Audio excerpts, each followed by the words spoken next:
إنني أدعو إلى الله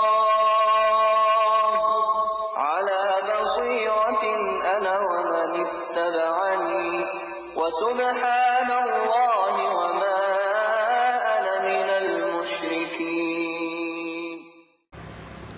Bismillahirrahmanirrahim. Alhamdulillah wassalatu wassalamu ala Rasulillah, amma ba'du. Pembahasan kita adalah hadis mengagumkan yang dikatakan oleh Abu Daud sebagai salah satu hadis menjadi bahasan fikih. Al-Hafiz Abu Nu'aim berkata tentang hadis tersebut. Hadis tersebut merupakan perkara yang besar. Muhammad bin Aslam At-Tusi menyebutkan bahwa hadis tersebut adalah satu dari seperempat agama. Sesungguhnya ia adalah hadis dari Muhammad SAW yang telah kami pilih menjadi judul halaqah ini. Dari Abu Ruqayyah Tamim bin Aus Ad-Dari radhiyallahu anhu, Nabi sallallahu alaihi wasallam bersabda, "Ad-dinu nasiha, qulna liman, qala lillahi wa li kitabihi wa li rasulihi wa li a'immatil muslimina wa ammatihim." Agama adalah nasihat. Kami bertanya, untuk siapa? Beliau menjawab, untuk Allah, Rasulnya, para pemimpin kaum muslimin dan kalangan awamnya. Rawahul Muslim. Benar, Rasulullah SAW menjadikan agama sebagai nasihat, seperti sabdanya, Al-Haju Arafatun, haji adalah Arafah, maka rukun haji terbesar adalah wukuf di Arafah. Demikian pula termasuk perkara agama terbesar adalah nasihat. Nasihat untuk siapa? Nasihat untuk Allah, Rasulnya, para pemimpin kaum muslimin dan kalangan awamnya. Maka nasihat mencakup perkara-perkara Islam, iman, dan ihsan yang disebutkan dalam hadis Jibril. Nasihat adalah metode para nabi bersama kaumnya, Nuh, Hud, dan selain keduanya dari kalangan para nabi Allah, dan rasul-rasulnya. Firman Allah Subhanahu wa taala mengabarkan tentang Nuh alaihissalam, qala ya qaumi laisa bi dalalatun walakinni rasulun mir rabbil alamin uballigukum risalati rabbi wa ansahu lakum wa a'lamu minallahi ma la ta'lamun. Awa ajibatum an ja'akum zikrum mir rabbikum ala rajulin minkum liyunzirkum wa litattaqu wa la'allakum turhamun. Nuh menjawab, wahai kaumku, tak ada kepadaku kesesatan sedikit pun, melainkan aku adalah utusan dari semesta alam. Aku sampaikan kepadamu amanat-amanat Rabbku, dan aku memberi nasihat kepadamu, dan aku mengetahui dari Allah apa yang tidak kamu ketahui. Dan apakah kamu tidak percaya dan heran bahwa datang kepadamu peringatan dari Rabbmu dengan perantar seorang laki-laki dari golonganmu, agar dia memberi peringatan kepadamu, dan mudah-mudahan kamu bertakwa dan supaya kamu mendapatkan rahmat. Al-A'raf ayat 61-63. Sebaik-baik nasihat adalah metode para nabi dan orang mengikuti jejak langkah mereka. Nasihat adalah menginginkan kebaikan untuk yang diberi nasihat. Nasihat bagi Allah Subhanahu wa taala. Bagaimana cara nasihat bagi Allah Subhanahu wa taala? Yaitu dengan kebenaran, i'tiqad di dalam keesaannya, dan memurnikan niat di dalam peribadan kepadanya. Nasihat bagi kitabnya, mengimaninya dan mengamalkan kandungannya, membaca dengan serius, menolak penyimpangan orang-orang ekstrim atau melampaui batas, dan celaan orang-orang mengingkarinya. Nasihat bagi Rasulnya, membenarkan kenabiannya, memberikan ketaatan baginya terhadap apa saja yang diperintahkan dan yang dilarangnya. Nasihat bagi para pemimpin umat Islam, mencintai kebaikan mereka, kebenaran dan keadilan mereka, mencintai persatuan umat dan membenci perpecahan umat atas mereka, berpegang dengan menaati mereka di dalam taat kepada Allah Subhanahu wa taala, dan mencintai kemuliaan mereka di atas taat kepada Allah Subhanahu wa taala, dan membenci orang keluar memberontak atas mereka. Nasihat bagi seluruh umat Islam, memberikan petunjuk untuk kebaikan mereka. Hendaknya seorang muslim mencintai mereka apa saja yang ia cintai untuk diri sendiri, dan membenci bagi mereka apa saja yang ia benci untuk diri sendiri.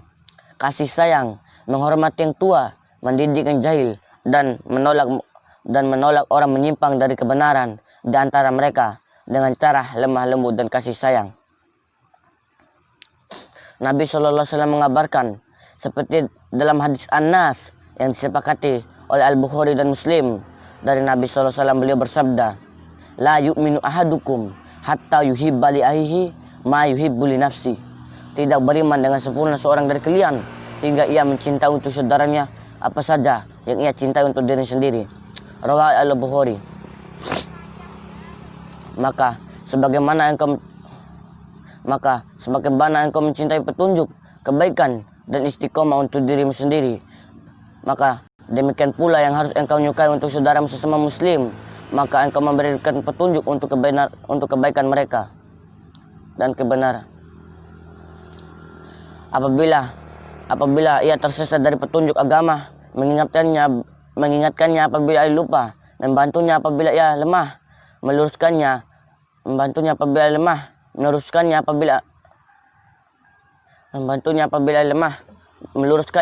apabila ia menyimpang, semua itu dengan cara yang baik dan ucapan yang sopan. Firman Allah Subhanahu wa taala, fabima rahmatin minallahi linta lahum walau kunta fazzan ghalidul qalbi lan faddu min hawlik fa'fu anhum wastaghfir lahum wasawirhum fil amr fa idza azamta wa tawakkal 'ala Allah innallaha yuhibbul muttaqqin. Maka disebabkan rahmat Allah lah kamu bersikap lemah lembut terhadap mereka. Sekiranya kamu bersikap keras lagi hati kasar, tentulah mereka menjauh dari diri sekelilingmu. Karena itu, maafkanlah mereka, memohon ampun bagi mereka, dan musyawarahlah dengan mereka dalam urusan itu. Kemudian, apabila kamu telah membulatkan tekad, maka bertawakallah kepada Allah. Sesungguhnya, Allah menyukai orang yang bertawakal kepadanya. Al-A'raf ayat 159. Rasulullah SAW membaiat persahabatnya untuk selalu memberi nasihat kepada setiap muslim. Bagaimana dalam hadis Jarir bin Abdullah radhiyallahu anhu, ia berkata, bayatu Rasulullah SAW ala iqamis sholati wa itiz zakati wan nushi likulli muslimin. Aku melakukan baiat kepada Rasulullah SAW untuk selalu mendirikan salat, menunaikan zakat, dan selalu memberi nasihat kepada tiap muslim. Muttafaqun alaih. Karena itulah sesungguhnya kondisi orang-orang beriman adalah selalu memberi nasihat dengan kebenaran dan saling memberi nasihat dengan kebenaran dan takwa. Firman Allah Subhanahu wa taala, wal ashr innal insana lafil husr illa alladziina amanu wa amilus solihati wa tawassaw bil haqqi wa tawassaw bis sabr. Demi masa, sesungguhnya manusia itu benar-benar berada dalam kerugian kecuali orang-orang beriman dan mengejarkan amal soleh dan nasihati supaya menaati kebenaran dan nasihat supaya menaati kesabaran. Al-Asr ayat 1-3. Syekh Al-Mujaddid Muhammad bin Abdul Wahab berkata, ketahuilah, semoga Allah memberikan rahmat kepadamu. Engkau harus ketahui 4 masalah. Yang pertama, ilmu itu mengenal Allah, mengenal nabinya, mengenal agama Islam dengan dalilnya. Yang kedua, mengamalkannya. Yang ketiga, berdakwah kepadanya. Yang keempat, sabar terhadap gangguan atasnya, dan dalilnya adalah firman Allah Subhanahu wa taala. Firman Allah Subhanahu wa taala. Beliau menyebutkan surat yang mulia ini, surat Al-Asr. Aku memohon kepada Allah agar menjadikan kita termasuk orang-orang selalu memberi nasihat dan menjadikan kita termasuk orang-orang selalu memberi nasihat kepada Allah, kitabnya, rasulnya, para pemimpin kaum muslimin dan kalangan awamnya.